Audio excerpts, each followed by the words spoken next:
14 high court और high court की bench हमारे तो नजदीक है, इलाहाबाद दूर है। हमें पूर्ण जो है हाईकोर्ट ही चाहिए। तो आपको कैसा लगा कि हमें लड़ाई लड़नी चाहिए प्रदेश के बंटवारे की? हमारी जो संस्कृति है उसे हमेशा कुचलने का काम डायरेक्टली भी और इनडायरेक्टली भी प्रदेश की सरकारों ने करा। अगर इंस्टीट्यूशंस की बात करें, चाहे वो एम्स की बात करें, तो दोनों एम्स पूर्वांचल में दे दी, रायबरेली एम्स और गोरखपुर एम्स। 35 मेडिकल कॉलेज, हमें केवल 6 मेडिकल कॉलेज दिए गए। IIT हमारे दौरे नहीं है, NLU नेशनल लॉ यूनिवर्सिटी हमारे दौरे नहीं है। पर हाँ, एक चीज तो है, प्राइवेटाइजेशन का मॉडल अगर हम देखेंगे तो पश्चिमी उत्तर प्रदेश में है। जैसा अगर हम देखें इंजीनियरिंग कॉलेज या मेडिकल कॉलेज प्राइवेट, तो लाइसेंस बांट दिए बहुत बड़ी तादाद में। कैराना लोकसभा की केवल वोट 17.5 लाख है, यहाँ पे एक मेंबर ऑफ पार्लियामेंट दे रहे हो। तो मैं ये पूछना चाहता हूँ कि क्या जन जन तक वे प्रतिनिधि पहुंच पाएंगे? वो क्योंकि रागनी पश्चिमी उत्तर प्रदेश की देन है, तो मेरे पे रागनी बहुत आवे, हम लोग इसे प्रमोट कर रहे हैं क्योंकि विलुप्त होगी। हेर सो पड़े है मुसीबत बेटा इस उम्र जवान में, अरे भगत सिंह कदे जी घबरा जा तेरा बंद मकान में हो, सो पड़े है मुसीबत बेटा इस उम्र जवान में। साथियों नमस्कार, मैं राजेश शर्मा और आज हमारे मंच पर नितिन स्वामी जी हैं। नितिन स्वामी जी पश्चिमांचल विकास परिषद के अध्यक्ष हैं और इनकी अपनी पूरी मांग है, अपना मूवमेंट है इनका कि वेस्ट यूपी का बंटवारा हो और उसको लेके इनका अपना गुणा भाग है। और बहुत सारे कितने लगभग 18 जिले हैं पश्चिम उत्तर प्रदेश के, जिसमें इन्होंने माना कि अगर ये 18 जिले मिलकर अगर प्रदेश अलग अलग होता है तो ये आने वाले समय में सबसे संपन्न स्टेट होगा। हालांकि यूँ तो अगर हम बात करें बंटवारे की तो आजकल बुंदेलखंड से भी आवाज़ उठी है, बुंदेलखंड और पूर्वांचल से भी आवाज़ उठी है, लगातार पश्चिम से लगातार आवाज़ उठ रही है। और पूरे अगर इतिहास की बात करूँ तो पिछले 70 सालों से लगातार प्रदेश के बंटवारे को लेकर मांग चल रही है। यदा कदा कभी सरकारी अखबार में कुछ आता है कि प्रदेश बंटवारे को लेकर मीटिंग हुई है, बावजूद इसके आज तक कुछ नहीं हुआ। तमाम जो संगठन है वो सब लड़ाई लड़ रहे हैं। तो आज हम लोग बात करते हैं नितिन स्वामी पश्चिमांचली से। नितिन जी, आपका स्वागत है। धन्यवाद। तो जो अपना मूवमेंट है अलग प्रदेश का, तो जरा एक बार आप बताएंगे कि उसमें कितने जिले हैं? पश्चिमी उत्तर प्रदेश में सरकार ने अलग जिले बता रखे, अनेकों संगठनों ने अलग अलग जिले बता रखे, लेकिन हम लोगों ने इसमें 8 जिले तो कोरवी क्षेत्र के, 4 जिले रुहेलखंड क्षेत्र के और 6 जिले ब्रज क्षेत्र के हैं। ये आगरा तक और इधर रामपुर तक रुहेलखंड तक है, इधर ये सहारनपुर बिजनौर तक है। 18 जिले जो है पश्चिमांचल में आते हैं। ये हमारा अपना एक जो है नक्शा है जिसे हमने पूरी सूझबूझ करके बनाया हुआ है। क्योंकि कुछ बार क्या है कि लोग कहें कि तुमने जो है मथुरा को क्यों जोड़ा, मथुरा के लोग तो जो है हमें अपना नहीं मानते। लेकिन अगर मैं एक उदाहरण के तौर पे बताऊं, अगर मथुरा के लोग हमें अपना ना मानते तो वे जयंत चौधरी को सांसद बना के नहीं भेजे थे, जो कि पश्चिम उत्तर प्रदेश के हैं। क्या अगर हम इन्हें जो है मछली शहर थे या किसी और क्षेत्र थे, लड़ा में वाराणसी थे, जयंत चौधरी जी को सांसद बना देंगे अन्य किसी को, तो यहाँ पे तो जो है मथुरा तो हमें खुद मानता है कि जो हम पश्चिमी उत्तर प्रदेश की पार्ट है। जी, कोई ऐसा भी डाटा है जब आप बात करते हैं कि चूंकि बड़ा प्रदेश है और बड़ा प्रदेश होने की वजह से हाई कोर्ट बहुत दूर है, जब हम हाई कोर्टों की बात करें, अगर उत्तर भारत के राज्यों की बात करें तो मुझे लगता है कि पाकिस्तान की भी राजधानी मतलब हाई कोर्ट हमसे कम होगा जितना उत्तर प्रदेश का हाई कोर्ट है। तो ये जो तमाम है, अगर मध्य प्रदेश की बात करें तो भोपाल की दूरी बहुत कम है, हम राजस्थान की बात करें तो जयपुर की दूरी बहुत कम है, दिल्ली हमारे पास में है, हम उत्तराखंड की बात करें तो उसकी राजधानी बहुत पास है, हिमाचल की बात करें तो उसकी राजधानी बहुत पास है, हरियाणा की बात करें तो उसकी राजधानी बहुत पास है, पंजाब की बात करें तो उसकी राजधानी का मतलब जो उनके हाई कोर्ट हैं। हाँ। और जब उत्तर प्रदेश की बात करते हैं तो हाई कोर्ट 700 किलोमीटर की दूरी पे है। हमें लगता है कि संसाधन बहुत कम है, तो बहुत सारे पेंडिंग में मामले, तो ये जो ऐसे इशू हैं न्याय वाले, ये भी कहीं ना कहीं बड़ा प्रदेश है, इसके लिए कहीं ना कहीं बाधित हैं। बिल्कुल। देखो, मैं बताऊं, जो मैंने खुद तय आकलन किया है कि इलाहाबाद हाई कोर्ट थे, अगर हम देखें अपने यहाँ जहाँ हम बैठे, हमारे तक कितने हाई कोर्ट और हाई कोर्ट की बेंच नज़दीक है, तो इसमें पता चले कि 14 हाई कोर्ट और हाई कोर्ट की बेंच हमारे तक नज़दीक है, इलाहाबाद दूर है, जिसमें 4 तो विदेश में ही है, 3 तो नेपाल की हाई कोर्ट की और एक जो है लाहौर हाई कोर्ट जो है इलाहाबाद के नज़दीक है। अगर हम बात करें 160 जजों की जो है कैपेसिटी है, अगर लखनऊ हाई कोर्ट बेंच की और उसकी बात करें, केवल 88 जजों की वहाँ पूर्ति है।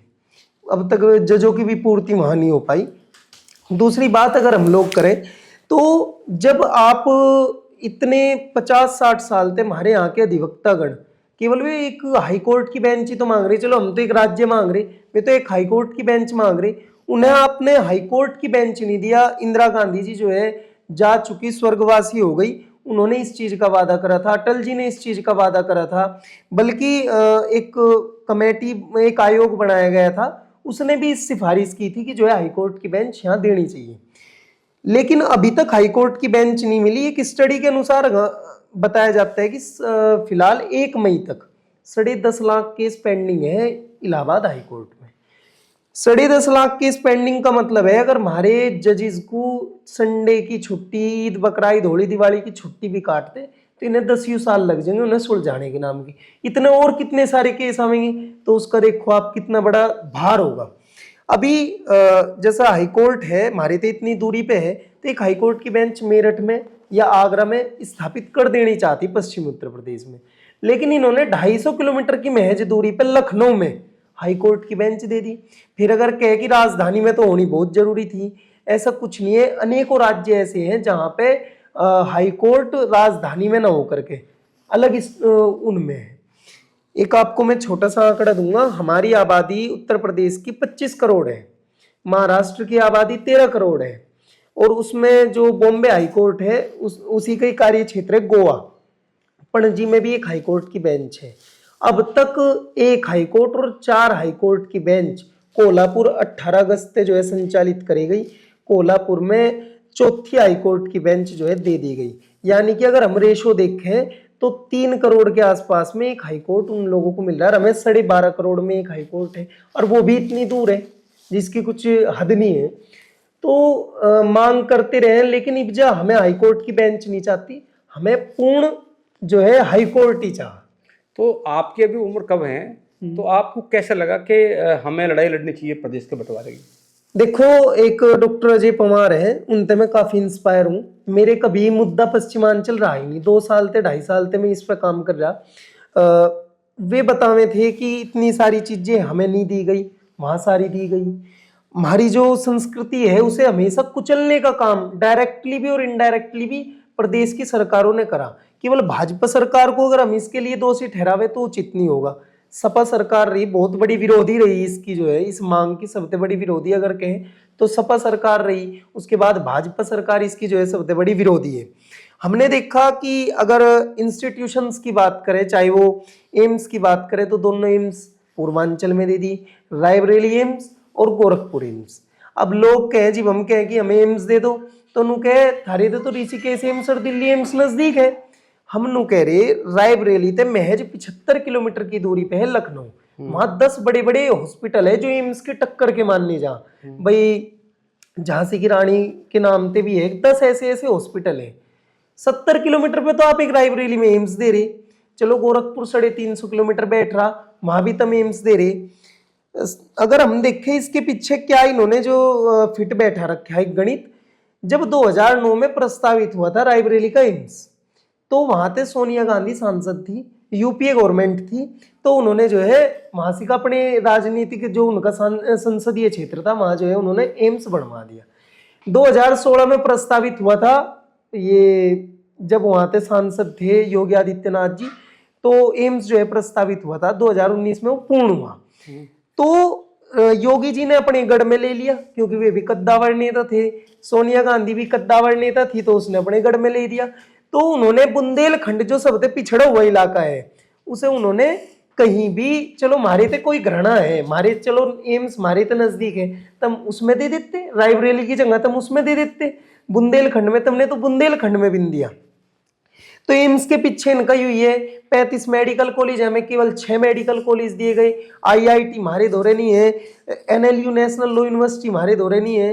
पर हाँ एक चीज तो है, प्राइवेटाइजेशन का मॉडल अगर हम देखेंगे तो पश्चिमी उत्तर प्रदेश में है। जैसा अगर हम देखें इंजीनियरिंग कॉलेज या मेडिकल कॉलेज प्राइवेट, तो लाइसेंस बांट दिए बहुत बड़ी तादाद में, उधर आपको इतने प्राइवेट इंस्टीट्यूशन नहीं मिले जितने यहाँ प्राइवेट इंस्टीट्यूशन मिलेंगे। तो भेदभाव कहीं ना कहीं हर प्रकार से किया गया। तो उस भेदभाव को देखते हुए मैंने कहा मेरा ताउम्र केवल और केवल मुद्दा यही रहेगा पश्चिमांचल का। तो ये कैसे बनेगा? ये जब जन आंदोलन होगा। जन आंदोलन, आपकी बातचीत होती है, लोगों से संवाद होता है? मेरी लोगों से इतनी बातचीत हो कि लोग इस मुद्दे पे मतलब कि सारी कौम, केवल ये नहीं कि जो ब्लेम लगाया जा कि जाट ही जाट इस पे जो है, या मुस्लिम ही मुस्लिम इस चीज पे एग्री है।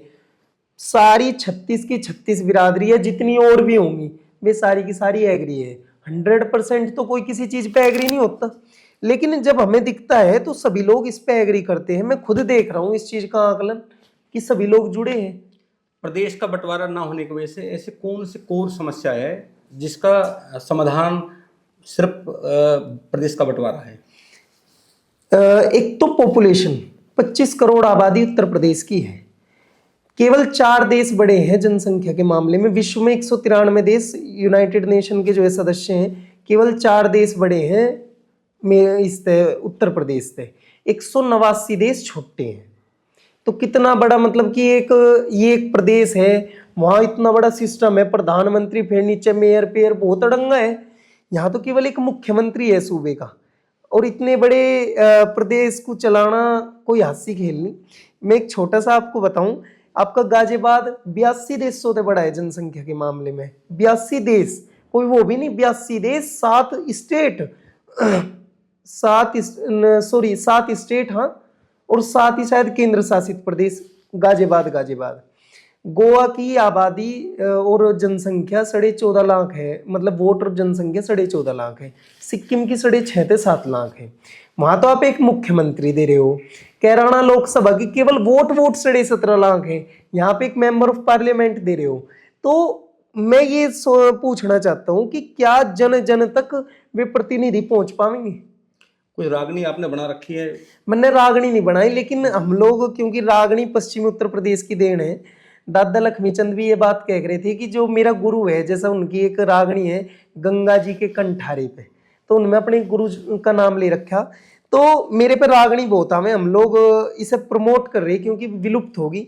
जैसे हमारे यहाँ पहले आला चलक रही थी, ढोला चलक रहा था, उड़ियारा भी चला, फिर सांग आए, फिर रागनी तो एक लेटेस्ट है और खत्म भी हो चुकी। तो उस पर मैं काम कर रहा था। पर अभी 1 अक्टूबर में, जिस दिन पश्चिमांचल विकास परिषद की जो है स्थापना थी, तो रागनी कार्यक्रम हम लोगों ने करवाया था। और हमारा लक्ष्य है कि 5 साल के अंदर हम लोग यूनिवर्सिटियों में, कॉलेजेस में, गली गलियों में हम लोग रागनी के कार्यक्रम करावें। रागनी एक दूसरे लोगों को जोड़ती है। जैसा महाभारत पहले जो है लोगों पे पढ़ा नहीं करे थे, तो वे क्या कर रहे थे कि रागनी के माध्यमों से सुनना ज्यादा पसंद करे थे। आदमी पढ़ने दे ज्यादा, या तो चलचित्र को ज्यादा बढ़िया देख सके, या सुनने वाली चीजों को जो है ज्यादा अच्छे तरीके से जो है श्रव्य बढ़िया तरीके से कर सके। तो एक रागनी है भगत सिंह की, मैं सुनाऊं 2 लाइन? हाँ सुनाओ।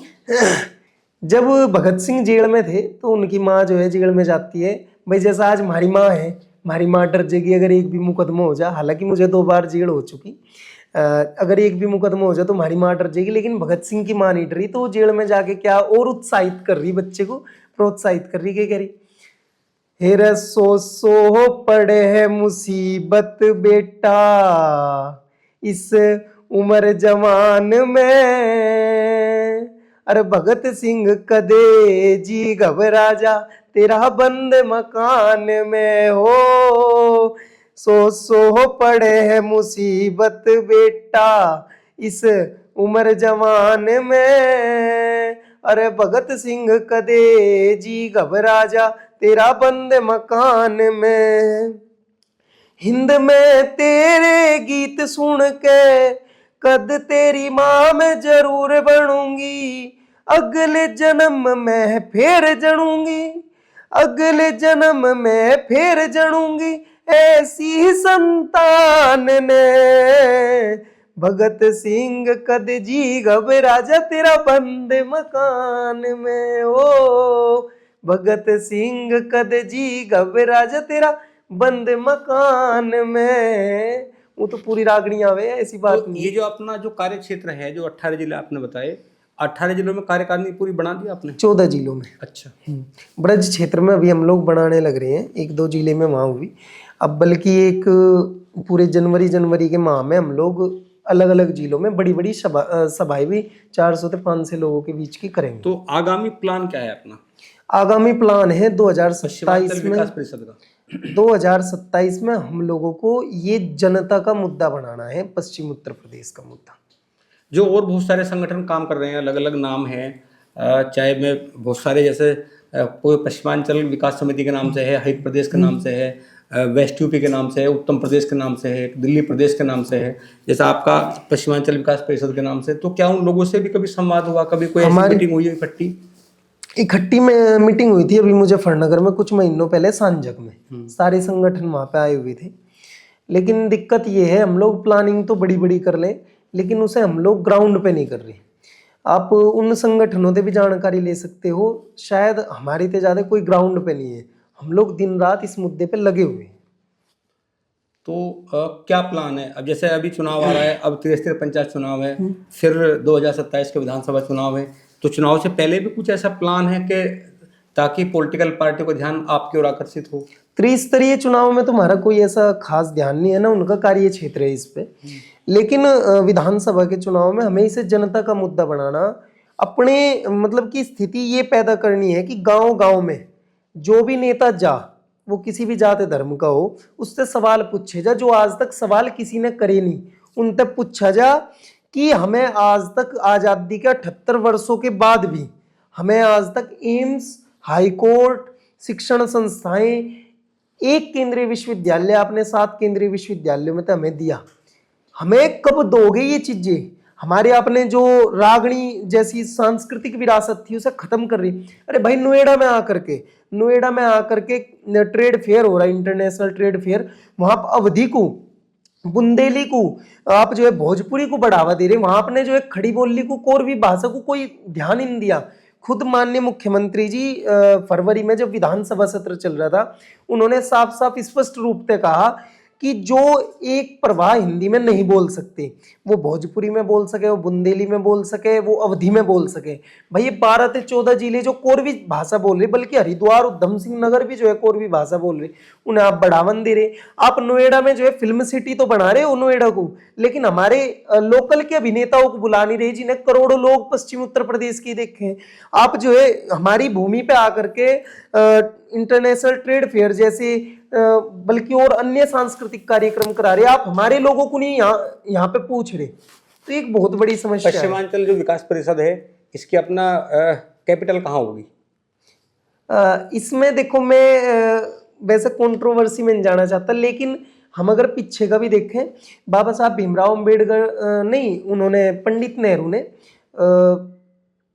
7 जुलाई 1952 में संसद भवन में कहा था कि 4 हिस्सों में बंटना चाहे, एक की राजधानी मेरठ, एक की इलाहाबाद, यानी कि चारों की अपनी अपनी अलग बताई थी।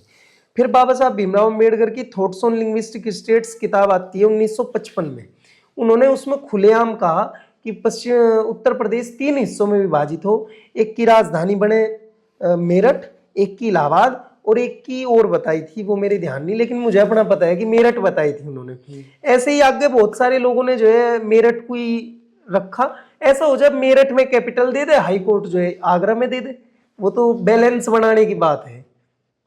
तो नितिन स्वामी जी, लगातार आप देखो कम उम्र में इन्हें चिंता है कि प्रदेश का बंटवारा होना चाहिए, और लगता है कि जब कोई प्रदेश बड़ा होता है तो कहीं ना कहीं डेवलपमेंट बहुत ज़्यादा दिक्कत होती है। तो लगातार इन्होंने मुद्दा उठाया पश्चिमांचल विकास परिषद के नाम से, तमाम जो 18 जिले हैं पश्चिम उत्तर प्रदेश के, उन 14 जिलों में इन्होंने कमेटी बना ली, लगातार घूम रहे हैं। इनके अपने मुद्दे हैं कि यहाँ जो लगातार जल प्रदूषित हो रहा है उस पर रोक लगे, जो हमारा पर्यावरण है वो कैसे बेहतर हो, पेड़ों को कैसे बचाया जाए, अपनी भाषा को कैसे बचाया जाए, अपनी संस्कृति को कैसे बचाया जाए। इनको लगता है कि जो हमारी कोरवी भाषा है पश्चिम उत्तर प्रदेश की, कहीं ना कहीं सरकारों द्वारा उसके साथ भी नाइंसाफी की जा रही है, और दूसरी भाषाओं पर सरकार बहुत ज़्यादा ध्यान दे रही है। लेकिन जो कोरवी भाषा है पश्चिम उत्तर प्रदेश की, जिसकी पहचान है, और चूँकि मेरठ का मतलब पश्चिम उत्तर प्रदेश का मतलब हस्तिनापुर होता है। हस्तिनापुर एक दौर में ऐसा देश था, जैसा आजकल हम अमेरिका को बहुत बाहुबली मानते हैं, उसके बाद भी जो यहाँ की परंपरा है उन्हें भी बनाए रखना बहुत जरूरी है। और नितिन नितिन जी आज आए और आपने बहुत अच्छा मुद्दा रखा, अपनी बहुत सारी समस्याएं रखी और ये भी बताया कि बड़ा प्रदेश होने की वजह से न्याय कितना प्रभावित है, बड़ा प्रदेश होने की वजह से रोजगार कितना प्रभावित है। तमाम मुद्दों को बहुत खुलकर बोले नितिन जी, आपको बहुत बहुत धन्यवाद। मेरा आपसे रिक्वेस्ट है कि आप भी अगर नितिन जी का मुद्दा सही है तो एक बार कमेंट बॉक्स में जाके आप कमेंट करके जरूर लिखें कि क्या पश्चिमांचल विकास परिषद का गठन होना चाहिए, क्या प्रदेश का बंटवारा होना चाहिए, क्या प्रदेश का बंटवारा होने से आने वाले समय में ये प्रदेश संपन्न होगा। तो ये तमाम चूंकि जानकारी आपके पास बहुत महत्वपूर्ण है तो कमेंट बॉक्स में जरूर लिख के बताएं। चैनल को सब्सक्राइब करें, वीडियो को शेयर करें। नमस्कार।